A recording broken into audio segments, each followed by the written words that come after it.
आज का जो टॉपिक है ये है त्रिकोणमिति का परिचय। कक्षा 10 के बच्चे घर पे बैठे हैं, इस वीडियो को कम से कम 2-3 बार देख करके इसका अच्छे से अध्ययन करेंगे। त्रिकोणमिति का परिचय मतलब सबसे पहले हम आपको बताएंगे कि त्रिकोणमिति का अर्थ क्या होता है। इसलिए सबसे पहला जो हेडिंग है त्रिकोणमिति का अर्थ है। त्रिकोणमिति का अर्थ है तीन कोणों से बना हुआ आकृत अर्थात त्रिभुज होता है। मतलब त्रिकोणमिति का जो अर्थ है वो साफ साफ त्रिभुज होता है। अब बात आती है कि त्रिकोणमिति किसे कहते हैं, तो उसकी परिभाषा है त्रिकोणमिति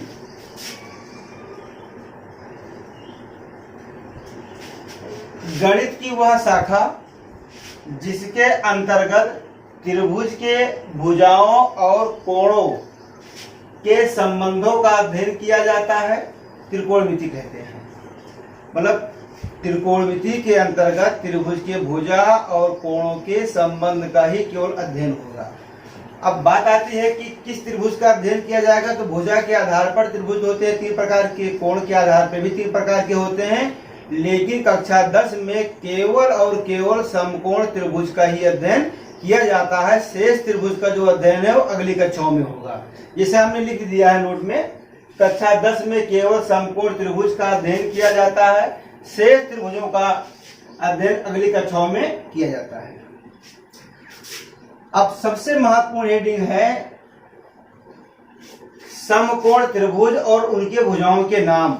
अक्सर क्या होता है कि समकोण त्रिभुज की परिभाषा तो याद रहती है, लेकिन उनके भुजा का जब नामकरण करना होता है तब थोड़ा प्रॉब्लम होता है। इसलिए जिस तरह हम समझा रहे हैं कम से कम 2 या 3 बार देख करके इसका अच्छे से अध्ययन करिए। समकोण त्रिभुज और उनके भुजाओं का नाम, वह त्रिभुज जिसका एक कोण ठीक 90 अंश मतलब एक समकोण का होता है, समकोण त्रिभुज कहते हैं। ये आसान है। अब इसके बाद देखिए भुजाओं का नामकरण कैसा हुआ है। इसलिए हमने माना कि एक त्रिभुज हमारे पास ABC है जिसका कोण भी समकोण है। समकोण का मतलब 90 अंश। ये जो कोण है ये 90 अंश है। तो 90 अंश कोण के सामने की भुजा को हमेशा हम कर्ण कहते हैं। और इन दोनों भुजाओं में हमेशा जो है किसी को कभी लंब कहते हैं, कभी किसी को आधार कहते हैं। तो लंब आधार हम बाद में कहेंगे, पहले न्यून कोण जो हमारे पास है उसके आधार भुजा का नाम देखा जाए। ये कोण ए की संलग्न भुजा बराबर AB। जो कोण ये है तो इसके ये जो न्यून कोण है ये भुजा AB है। इस AB को हम कोण A की संलग्न भुजा कहते हैं और इसको बाद में हम आधार का नाम देंगे। कोण A की सम्मुख भुजा, तो कोण A की जो सम्मुख भुजा हमारे सामने है वो BC है। अगर हम कोण A की बात करेंगे तो हम सम्मुख भुजा भी कहते हैं इसको, और बाद में इसे हम लंब का भी नाम देते हैं। और ये जो AB है ये संलग्न भुजा है, इसे हम आधार कहते हैं। यदि हम कोण C की बात करें, कोण C की बात करें तो कोण C की सम्मुख जो भुजा है वो AB है, और कोण C की जो संलग्न भुजा है वो क्या है, BC है। मतलब कोण C की अगर हम बात करेंगे तो लंब हम AB को कहेंगे और आधार BC को कहेंगे। लेकिन कोण A की अगर हम बात करते हैं तो इसको हम लंब कहेंगे, इसको हम आधार कहेंगे। मतलब जिस कोण का हम नाम लेते हैं उस कोण के सामने की भुजा को हम लंब कहेंगे और दूसरी वाली भुजा को हम आधार कहते हैं। लेकिन 90 अंश के सामने की भुजा को हमेशा हम कर्ण ही कहेंगे, ये बात ध्यान रखा जाता है। ये नहीं चेंज होता है। इन दोनों भुजाओं में चेंज होती है न्यून कोण के अनुसार। ओके, अब त्रिकोणमिति परिभाषा के बाद में अब आता है भी त्रिकोणमिति अनुपात। इसी का अध्ययन हमको करना है।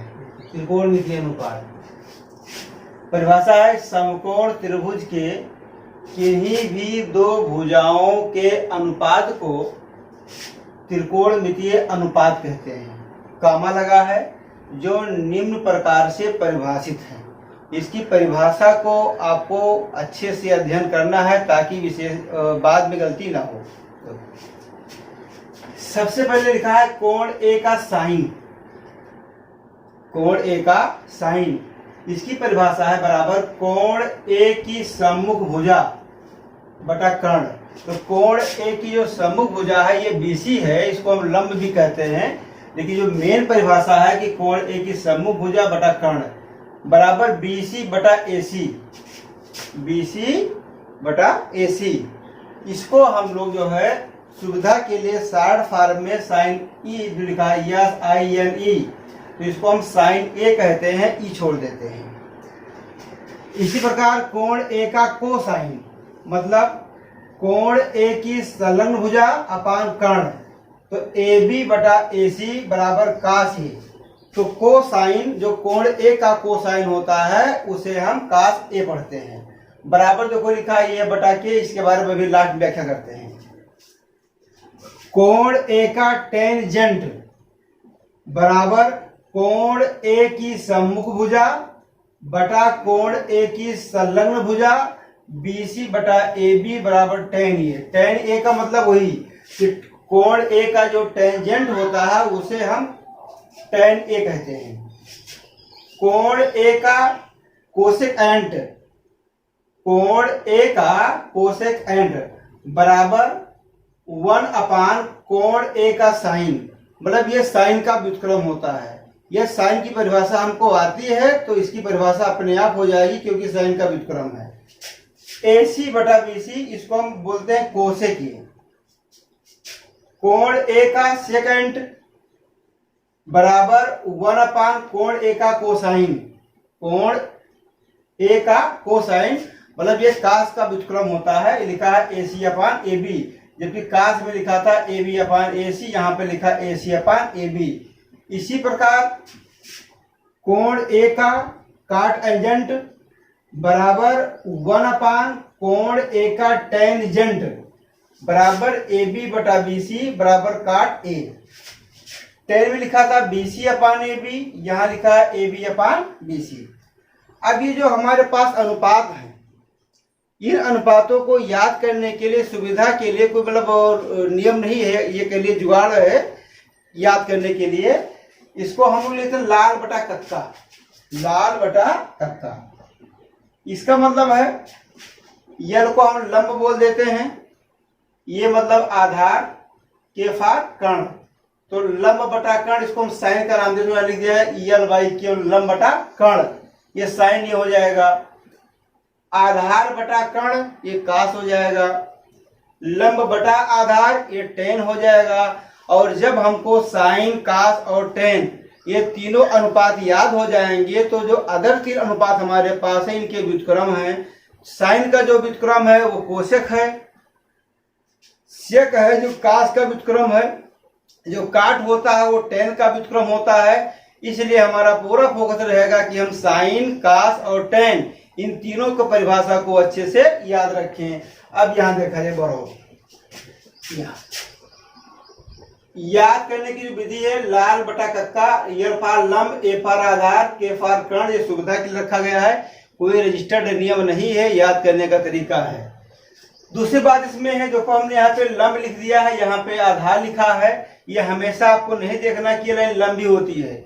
ये लंब इसलिए है क्योंकि हमने कोण ए का नाम लिया है, कोण ए के सामने है इसलिए लंब है, और ये आधार। यदि हम कोण सी का नाम लिए होते तो कोण सी के सामने भुजा हमारा ए बी है तो ये लंब हो जाता और ये आधार, लेकिन कर्ण में कोई परिवर्तन नहीं होता है। तो उपरोक्त परिभाषा के आधार पर हम ये देखते हैं कि साइन का जो व्युत्क्रम होता है वो कोसेक होता है, इसलिए sine A into cosec A बराबर 1 हो जाएगा। या इसको हम ऐसा भी कह सकते हैं साइन ए बराबर 1 अपान कोसेक ए, या कोसेक ए बराबर 1 अपान साइन ए। सेकेंड है कास ए इंटू सेक ए बराबर 1, या कास ए बराबर 1 अपान सेक ए, या सेक ए बराबर 1 अपान कास ए। tan ए इंटू काट ए बराबर 1, या tan ए बराबर 1 अपान काट ए, या काट ए बराबर 1 अपान tan ए। सवाल लगाते समय ये काट ए इक्वल टू 1 अपान tan ए, सेक ए बराबर 1 अपान कास ए, साइन ए बराबर 1 अपान कोसेक ए, इसका ध्यान रखा जाता है। चौथा लिखा है साइन ए अपान कास ए बराबर tan ए, या काश ए अपान साइन ए बराबर काट ए होता है। रीजन, साइन जो होता है वो लंब बटा कर्ण होता है, जो काश होता है वो आधार बटा कर्ण होता है। जब अनुपात करते हैं तो कर्ण कर्ण कैंसिल हो जाता है, लंब बटा आधार हो जाता है, जिसका मतलब tan होता है। अब इस अनुपात के आधार पे पहला एग्जाम्पल हमने लिखा है कि यदि tan ए बराबर 3/4 तो कोण ए के लिए अन्य त्रिकोणमितीय अनुपात ज्ञात कीजिए। ठीक, सबसे पहले एक समकोण त्रिभुज एबीसी बनाया हूं। देखिए बना हुआ त्रिभुज ए बी और सी, जिसका कोण भी 90 आंसर ने यहाँ पर ये लिखा है, वहां सी लिख दिया है। अब देखो लिखा है tan ए बराबर 3/4, तो हम जानते हैं जो tan होता है वो लंब और आधार का अनुपात होता है, तो लिख दिया हूं लंब बटा आधार। तो कोण ए का नाम लिया गया, तो इसके सामने बीसी, तो ये बनेगा लंब और ए बी बनेगा आधार। लंब बटा आधार बराबर बीसी बटा ए बी। चूंकि ये अनुपात बराबर है तो इस तरह से बहुत सी संख्या होती हैं अनुपातों में जिनका मान 3/4 होता है, इसलिए हम BC को सीधे हम 3 नहीं कह सकते या AB को हम 4 नहीं कह सकते हैं, क्योंकि अनुपात है इसलिए। तो हमने लिखा है इसलिए BC बराबर 3 के, AB बराबर 4 के, जहां के अनुपाती नेतांक है। अब समकोण त्रिभुज ABC में पाइथागोरस परिमेय से क्या है, कर्ण का स्क्वायर बराबर लंब का स्क्वायर प्लस आधार का स्क्वायर। अब लंब हमारे पास है BC, तो BC का होल स्क्वायर प्लस AB का होल स्क्वायर। तो BC का मान यहाँ लिखा है 3K, तो 3K का होल स्क्वायर। AB का मान लिखा है 4K, तो 4K का होल स्क्वायर। तो 3K का whole square 9K square, 4K का होल स्क्वायर 16K स्क्वायर। अब दोनों को हम जोड़ देंगे, 16 और 9 25K स्क्वायर। तो कर्ण स्क्वायर बराबर था 25K स्क्वायर, तो कर्ण बराबर हो जाएगा √25K स्क्वायर बराबर 5K बराबर AC। यानी जो कर्ण है वो हमारा आ गया 5K। ठीक, अब जो अनुपात बचे हुए उनका मान लिखा जाए, तो सर्वप्रथम में लिखा साइन, तो साइन ये बराबर होता है लंब बटा कर्ण, लंब बटा कर्ण, तो 3K/5K 3/5 हो गया। काश ये आधार बटा कर्ण AB/AC, तो 4K/5K 4/5 हो गया। सेक ये परिभाषा में बताया गया था कि काश का ही व्युत्क्रम सेक होता है, तो काश का मान लिखा है यहाँ पे 4/5, तो हो गया 5/4। कोसेक के जो होता है वो साइन का व्युत्क्रम होता है, इसलिए लिखा जाएगा 5/3। काट ये जो होता है tan का व्युत्क्रम होता है, tan का मान यहाँ पर दिया है 3/4, इसलिए काट ए का मान हो जाएगा 4/3। यहां से भी हम देख के लिख सकते हैं कि काट ए बराबर जो होता है आधार बटा लंब होता है, या अगर हम 3 मान निकाल लेते हैं तो इसकी सहायता से जो हमारे पास अदर 3 मान है आराम से लिख दिया जाएगा। ओके।